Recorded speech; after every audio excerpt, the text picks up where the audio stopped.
boys, Mike here. Welcome back to Grampie's workshop. We're painting again. Man, it was some fun building that enclosure, and it's more or less complete now except for the trim work. And that's what I'm doing today. I'm mixing up paint because we're going to paint some trim boards. I want to put some trim boards on the corners and around the door opening, things like that. You know, I have to make the shelter look nice because it's, after all, it's going to be the home for my Massey Ferguson GC 2300 awesome tractor. So we got to make her look good, right? Okay, let's do it. This is just an old brush, I'm not caring much about the type of brush I use. I'm just wanting it to cover the wood when I paint it. And the wood is not great either. It's just strapping, you know, but for trim boards I think it's going to be alright. Well, there, step one of starting the finishing of the tractor and shelter complete. So it's the next day, and I let these sticks dry overnight. We're going to put a second coat on them, and then they should be about ready once they dry to go on the enclosure. So some more painting going on here this morning. The second coat usually goes on easier than the first coat, but that's usually, The trouble I find with the second coat is sometimes it's hard to tell where you stop and where you start. So I have to pay attention.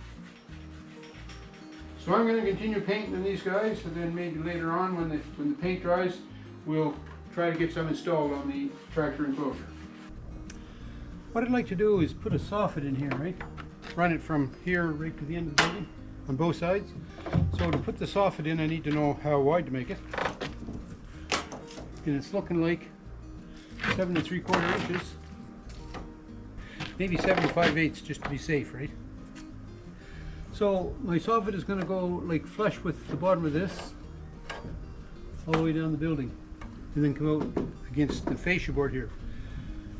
So in order to put that in, I need some way to secure it against the building. So I come up with this idea of what I'm going to do, put wedges under here.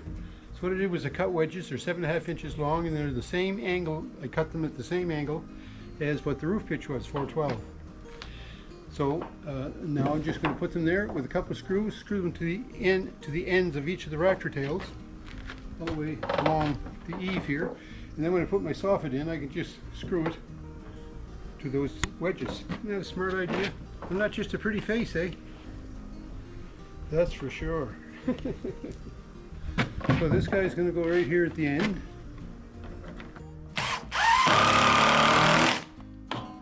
Couple of screws in each one, that'll hold them. So got that one in because I just made that as a test. So I'm going to continue that on down the eave here. It's almost like too simple a solution, so it may not work.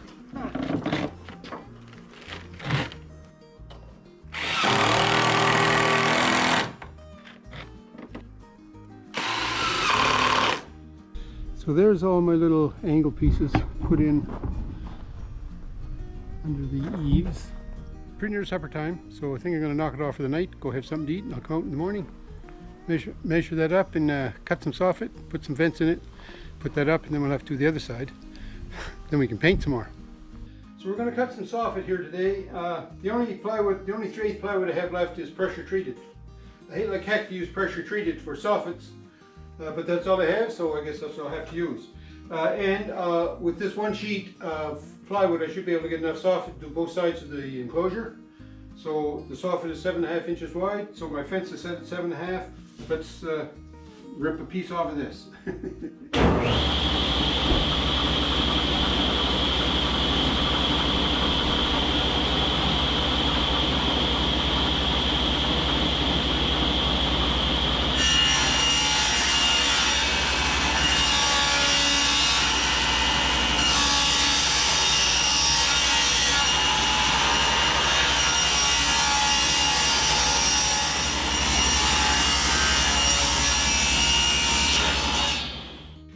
So before I can install this in the soffit, I have to cut it to length, of course, right?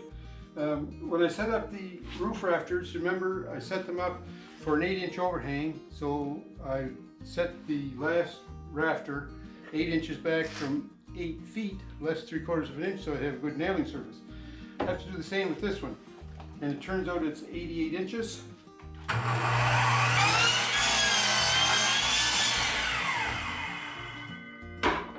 And now what I want to do before I install it is I have some soffit vents. So I've got a bunch of soffit vents here. We'd like to put them right here, right? Put 4 of them along each side. So I space them out where I want them. And I put a mark right here. So I'm just going to draw a line here. And that is 3 3/4 and 3 3/4. Alright, so then I also, when I made, I used these in the camp and everywhere else, so I made a little pattern here for what to cut out. And I have marks on them here to show the centers of them. So we're just going to line up those marks.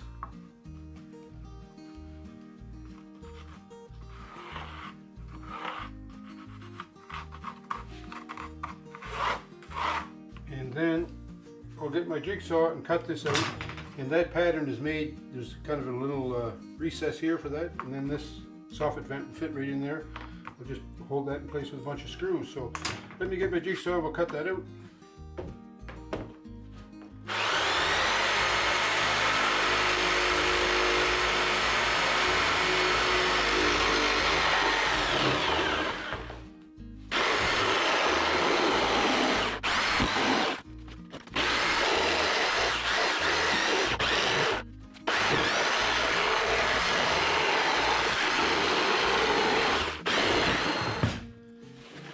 Now after cutting that, this recess will fit right in there.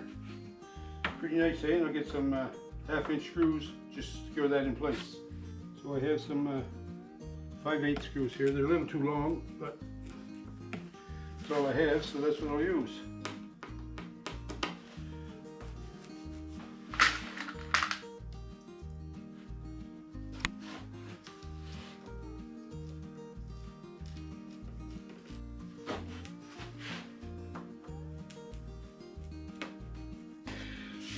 So there you go, that's that one.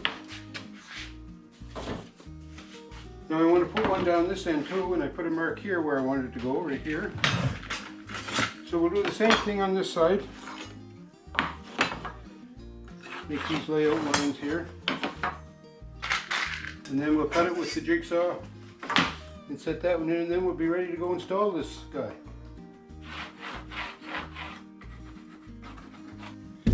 So now this should fit right in here.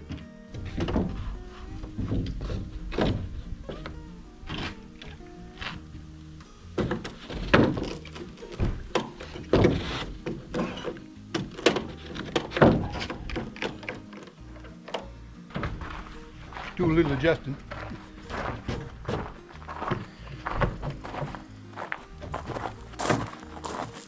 All right.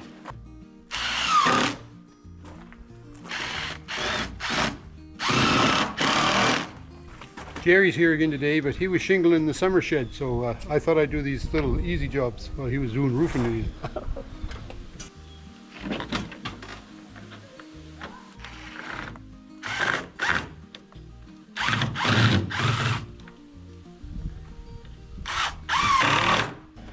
So we're going to put up our second piece of soffit. Now it's the next day. I thought I'd quit last night because it was so hot.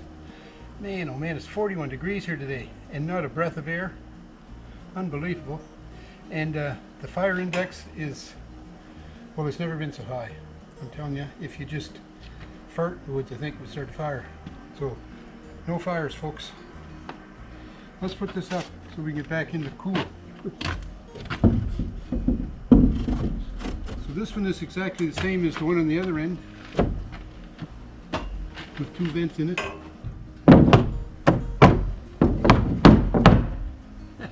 Don't even need screws in this guy. But I better put some in, eh? And I never marked where the rafters were, but you can see where the nails are out here, right? That hold the fascia in place, so that's where how I'm lining them up.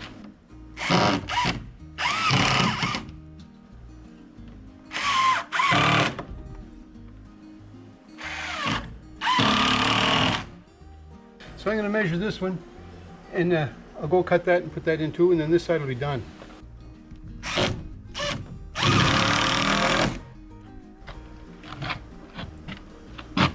Nothing to this job, eh? Okay, around on this side it's trickier because of the way the bank goes here to get the ladder up against the building. So I got some wedges to put up here. You start with this one on the end.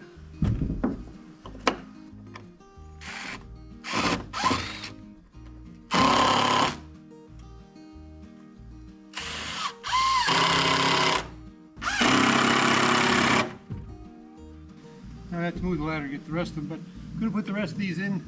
They're all the same. Then I'll measure for the soffit. So I was out here putting the soffit on the lake side of the enclosure. Telling you, boy, it was a struggle the whole way. So yeah, all the way along there. But the problem was, around here at the lake side of the shelter, there's not much space here for walking, because the bank drops off so quick. So I had to use my my Mastercraft finger buster ladder. But the one good thing about that ladder is you can make one side longer than the other, so I was able to get her stood up there pretty good. So it was a good safe surface to work off. You know, I had some comments about this bank, about it dropping off so quick that it's liable to erode away and then undermine the sills on the back side here of the shelter. And I was aware of that. So what my plan is, and I don't know when I'm going to get this done, but if you look around the property here, you know, I've got lots of rocks, big rocks down there along the shore. They're back about 6-8 feet from the shore, so I can pick those no problem. What I'd like to do is take those rocks, bring them up here, and lay a border around the side and around the back, and then backfill that with some of that gravel that I have left over. And then that'll make a good solid base here, and that'll never move, right? So, just in case you're worried, thought I'd tell you. Well, I got the trim boards all painted. I got the soffit cut. I put some soffit vents in those soffit pieces, and I put some backers on the rafter tails and mounted the soffits on the Massey Motel out there. She's looking pretty good. But I have to get the paint out again now, because now we have to paint all that trim, and then we have to put those trim boards on that I painted. It's always something else left to do, isn't there? Anyways, thanks a lot for watching. I hope you enjoyed this video about painting up the trim boards and cutting out the soffit and installing it. Don't forget to thumbs up me. Have a great week, folks, wherever you are, and we'll talk to you.